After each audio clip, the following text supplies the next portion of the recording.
شرنخ إدلب شكون ويما بله خرابي توات بيجني الويدي خدي أزداما أزمازن بوما وجو بيدهم دركت نشوار الدنيا فيقال مير الدنيا وجاري خلقيت جو يختيار عن تيكنا تفهم كيف؟ بله ولو قيمتي وهابو از بريان هاب دو سالات بر دو بيلا كان تشوب وي برساف دودك يكيد جو والله تقول بيجناتنا تقول والله تازي كما هابو تقول خير مهما خدم كي اختيار بمر بي يعني قال والله اختيار بو هبقى قيمة اختيار بقيمة بنا تفهم كيف؟ ما ديت ما قالك ديتيا ما ديتيكو ام ما بدستا بالايت كير وما دخلت كشاند وما كيرات كير ما حتى ما باريك نان دخار بكوتكي او جب زوريبو وجنهات من دنيا خوي تعالى دنيا خوش يا با بردمانه تبيلا مش مردين فردا اباينه عبد الرحمن جابو كفربو عبد هاد بدر شنو دير بكر انا احمد بنا ابارتمان وبنا خاني ما شاء الله الدنيا ما خوش بوا كنت صح سانك دمر ده روجا مو جيراني بندي جيراني مو بينات اسا الويسري الدنيا ياك دمر عين ساعات ده بيت اسا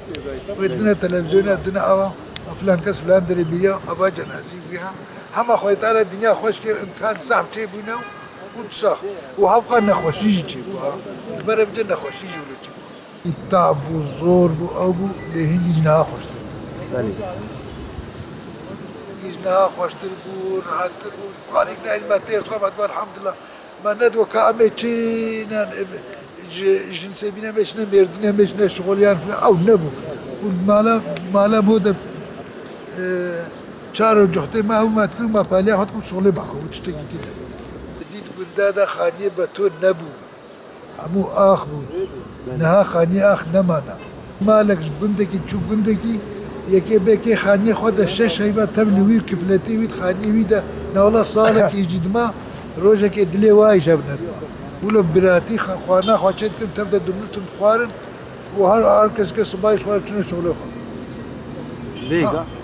فيجا نولو جي في زماني خواندنا شخد بجنا ما والدنيا نديت يا جارين نشتغلين ونزان بيشتغلين وقت ما ده اب امكان مكتبه نبو اشترى بيجن معمولة كده هاتك وانت كده معمولة خليك عجبال معمولة كده باشا عبادة نمايا انسانك يسرود بانت كنت كده نوير بهار ناب انسانت با ليت كنا قير كنت بابي خوانا دوا تبقى تكاس كل كي مشمات خسرود باغ انساني كاريبو يكي كل ميج نكلو كاريب الميج نكي نبي انا جي مجبور بالميج تشكو انسان حموك هافو حموك اسي الميج نهار نول نهار انا ادمالا بخد زارن قول ميج نك بيجا از بيج بي ورحمل دي بابيتا في انسان بنو خوشك بنو مسلمان بنو بيش بنو وقوميته هفدو بقنو قيمتي اختياري خوزان بنو واوجي اختيار بن روجك اختياري بسر وهذا جي وهفقص